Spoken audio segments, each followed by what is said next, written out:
It's hard to believe that in today's modern society, there exists a tribe that for over 10,000 years has continued to rely on Mother Earth for survival. They do not farm or raise livestock, and even to make fire, they spend an entire day rubbing two stones together for friction, steadfastly refusing to use a lighter. But anyone who has had the chance to visit the shores of Lake Yasi in northern Tanzania would witness firsthand the daily life of the Hadza tribe. Here, men have more than 10 wives at the same time. And how do they share their affection with all of their wives in a day? Perhaps no one fully understands this peculiar tribe. So, grab some popcorn and take a seat as I take you through the surprising life of the Hadza people. Nestled in the lush, biodiverse region of Lake Yasi in Tanzania, the Hadza tribe has carved out an extraordinary existence for thousands of years. They've developed incredible skills for hunting and gathering, all while maintaining a deep, respectful relationship with nature. Their lifestyle offers a rare glimpse into a world where survival and sustainability are perfectly balanced. The Hadza live in small family groups, moving across the land based on the availability of resources. When it comes to hunting, the Hadza men aren't just skilled, they are highly specialized. So, instead of reaching for your phone to check Instagram in the morning, you grab a bow and arrow, ready to hunt your breakfast. Their hunting targets include animals like small antelopes, wild boars, and birds. It's a system of skill and persistence where every meal is earned through hard work and dedication to their craft. One of the most fascinating aspects of their lifestyle is their partnership with hunting dogs. These dogs are not just companions, they play a crucial role in the hunt. If a dog becomes unable to continue due to illness or weakness, the tribe has a deep understanding of nature's cycle and ensures that nothing is wasted. In line with their belief in survival and sustainability, the Hadza ensure that every resource has a purpose. To fully understand their perspective, you have to appreciate the Hadza's worldview. They believe that nature provides everything necessary for survival, and in return, they honor and respect the natural order by ensuring that nothing is taken for granted. The Hadza people of Tanzania are one of the last hunter-gatherer tribes on Earth, and they live in shelters you wouldn't believe. These temporary homes are made from branches and leaves, and the Hadza can build or dismantle them in a matter of hours. Why? Because they move often, always on the lookout for their next source of food. This nomadic lifestyle keeps them closely connected to nature, something we rarely see today. Pretty wild, right? How would you feel living in such a temporary home knowing you might need to move any day? Let me know what you think in the comments. Unlike the hierarchies we're familiar with, the Hadza have no permanent leaders. They value equality, and every decision is made collectively. Everyone, regardless of age or gender, has a voice. It's a system based on cooperation and respect, a far cry from the rigid structures many of us experience. Forget the year-end hustle we're all too familiar with, that frantic race in late December to tie up loose ends before the clock strikes midnight. For the Hadza, time flows in a completely different way. No clocks, no calendars, no deadlines. When the sun stands high in the sky, it signals time for work or hunting. When the moon is full, it could mean a time to gather for dancing, or even better, another opportunity to hunt. The shifting seasons are what set the pace of their lives, not a ticking clock or calendar. You won't find anyone stressed about missing a productivity goal or frantically paying bills before they're due. It makes you wonder, could they be onto something? Without the constant pressure of schedules and deadlines, they seem to have more time to truly live. And before delving into their significant contributions, I have a 10-second request for all of you. If you can help us out, please hit that subscribe button. It would mean a lot to us. In return, we promise to keep making this show even better for you. Among the Hadza tribe, the women are the true backbone of the community, taking on vital roles that ensure the tribe's survival and well-being. They are the expert gatherers, responsible for finding and collecting food for the group. These women know exactly which plants are safe to eat, which ones have medicinal properties and where to find them, all without modern technology or maps. This essential knowledge keeps the tribe not only fed, but also healthy, as it provides a balanced and varied diet. What's more, many of the plants they collect have healing properties, serving as natural medicine for the tribe. But their role doesn't stop there. Hadza women also take care of the children and manage household tasks, essentially keeping the daily life of the tribe running like clockwork. The cooperation between men and women in the Hadza tribe is key to their way of life. While the men hunt, the women ensure that everything else from food gathering to caregiving is taken care of. A true partnership that has allowed this ancient society to thrive for thousands of years. Alright, let's dive back into that fascinating topic of having 10 wives. Yes, you heard it right. Among the Hadza people of Tanzania, it's possible for a man to have more than 10 wives. But hold on. Before you jump to conclusions, let me break it down. In Hadza culture, polygamy isn't about showing off wealth or status. It's deeply rooted in survival and cooperation. Life on the savannah is harsh, and having multiple wives isn't just a choice, it's a necessity. More wives mean more hands to help with essential tasks, like gathering food, raising children, and maintaining the well-being of the entire community. Each wife plays a vital role, and together they form what you could call a survival squad. There's a catch to even be considered for this lifestyle. A man must have proven hunting skills and the leadership abilities to provide for not just one family, but several. And let's face it, with that many wives, he's definitely never gonna run out of things to do or people to chat with. We spent our youth exploring this, and it only takes 2 seconds for you to click on our video. So, what are you waiting for? Watch it now. In the fascinating world of the Hadza tribe, marriages are often arranged by families, but here's the twist. Both the bride and groom must give their full consent. Once a couple decides to tie the knot, it's tradition for the groom's family to offer gifts to the bride's family. These gifts, ranging from food and honey to handmade tools, serve as a token of respect and appreciation, strengthening the bond between families. Although polygamy is allowed within the Hadza culture, most men have just one wife, and the concept of the nuclear family remains the norm. So despite what you might expect, monogamy is quite common in this unique community. When it comes to the wedding ceremony, it's a vibrant affair, filled with dancing, singing, and communal celebrations. There aren't any fancy wedding dresses or tuxedos here. Brides and grooms proudly wear their traditional animal skin garments. After the wedding, roles within the family are clearly defined, but there's a spirit of cooperation. Men continue their vital tasks of hunting and safeguarding the family, while women focus on gathering food and caring for the children.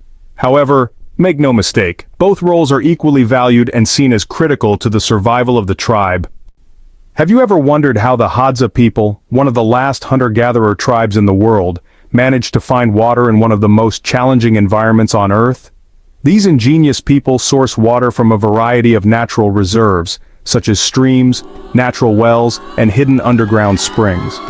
One of their techniques is to dig deep into the dry riverbeds, unearthing underground water in a slow and labor-intensive process. The water they collect is often stored in simple, eco-friendly containers made from hollowed-out gourds or tree bark. They also rely on their environment for food. Their diet includes roots, tubers, wild fruits, honey, and various meats, even those from animals not commonly found on our dinner plates, such as porcupines. While these creatures are typically seen in wildlife documentaries, they are a valuable food source for the Hadza. The Hadza hunt a range of animals, from smaller species like rodents to larger prey such as antelopes. In times of scarcity, they also rely on insects and reptiles as crucial sources of nutrition, ensuring that nothing goes to waste. What do you think of the Hadza's resourcefulness in surviving such a harsh environment?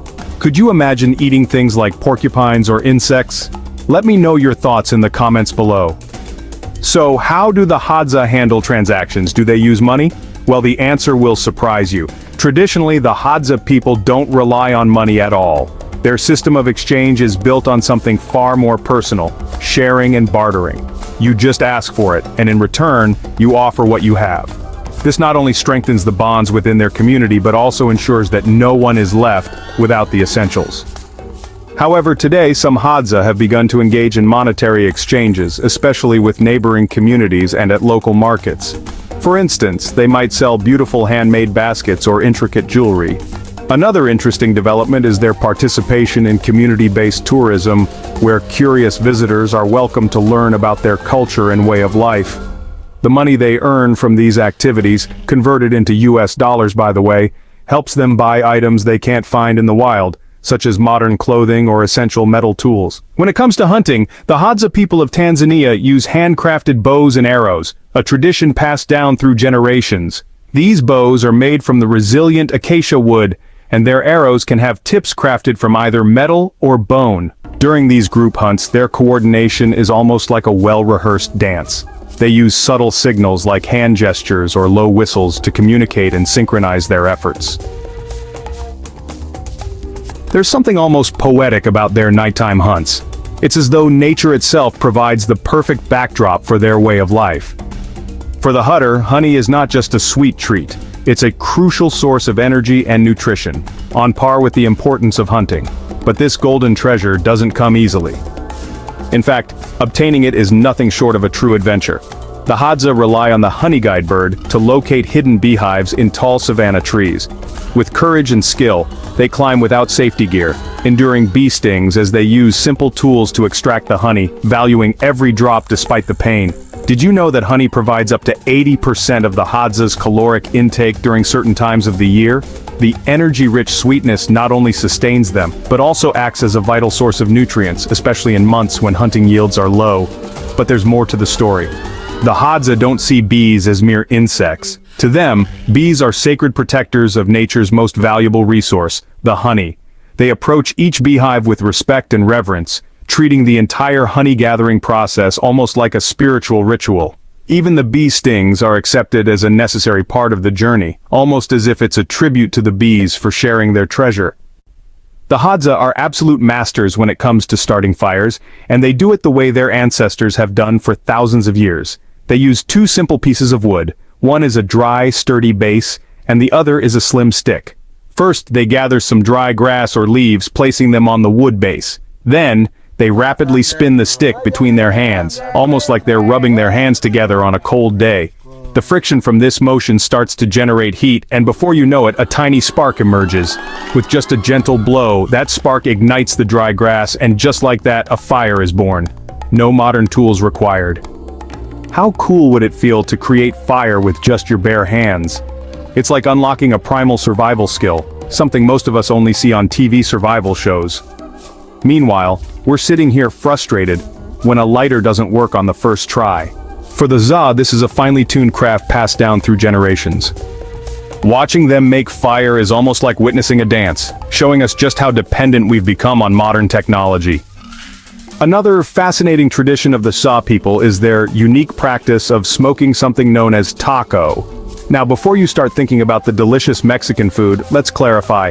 This taco is a special blend of wild tobacco and other local plants, crafted using a process that's simple yet highly effective. The Hadza gather wild tobacco leaves which they carefully dry and grind into a fine powder. This powder is then combined with ashes from various other plants, resulting in a mixture that they either roll into leaves or smoke through rustic handmade pipes. What's really intriguing is the way they smoke it, sitting together around a warm fire, passing the pipe from one person to the next. For the Hadza, smoking taco isn't just about relaxation. It's a time for bonding, sharing stories, and deepening relationships within the group. Now you might be wondering, does it taste good? Well, let's just say it's an acquired taste. Definitely not like biting into your favorite taco. Their clothing is as fascinating as their culture, practical and perfectly suited for life on the vast African savanna. They typically wear garments made from the skins of the animals they hunt. These animal skins are carefully treated and tailored to provide protection from the harsh elements, all while allowing them the mobility they need for hunting and gathering. Men usually wear short skirts fashioned from animal hides, while women tend to wear longer skirts, sometimes adding capes or shawls to shield themselves from the blazing sun or the chill of the night air. Their clothing is functional but not adorned with many accessories. However, you might notice simple necklaces crafted from natural materials like seeds, beads, or small shells. These pieces aren't just for decoration, they often carry significant symbolic meanings. In Hadza culture, music and dance are the heartbeats of their community. Their love for singing and dancing comes alive, especially at night, around the warmth of a communal fire. The dances are energetic and involve all generations, and the skill of moving silently through the dense forests. By the time they reach their teenage years, many of them are already adept hunters. Meanwhile, the girls follow the women, gathering fruits, digging up roots, and identifying medicinal plants essential for the tribe's well-being. Beyond these practical skills, storytelling and song are a vital part of Hadza education. Around the evening fire, the elders share tales that entertain and, more importantly, pass down critical knowledge, traditions, and values. Today, the Hadza people are facing significant challenges. For centuries, the Hadza roamed freely, hunting and gathering on vast expanses of land. But now, much of that land is being converted into farms, pushing the Hadza to adapt to new and unfamiliar realities. Many have found creative ways to preserve their traditions, even in the face of external pressures. With the help of various support organizations and conservation groups, efforts are being made to protect their land and maintain their cultural practices. It's estimated that over 65% of the world's land is being used for farming. Indigenous groups like the Hadza are often caught in the crossfire of development and conservation. But with continued support and collaboration, there is hope that the Hadza's traditions will endure. If you enjoyed today's video, please hit the like button and don't forget to subscribe to the channel. Your support means a lot to us. Click on the video that appears on your screen right now. I'm sure you'll love this content. Thank you so much for watching and see you in the next video. Thanks for being with us on this great journey. Leave your thoughts in the comments and like to help us. Remember to subscribe for more. See you soon.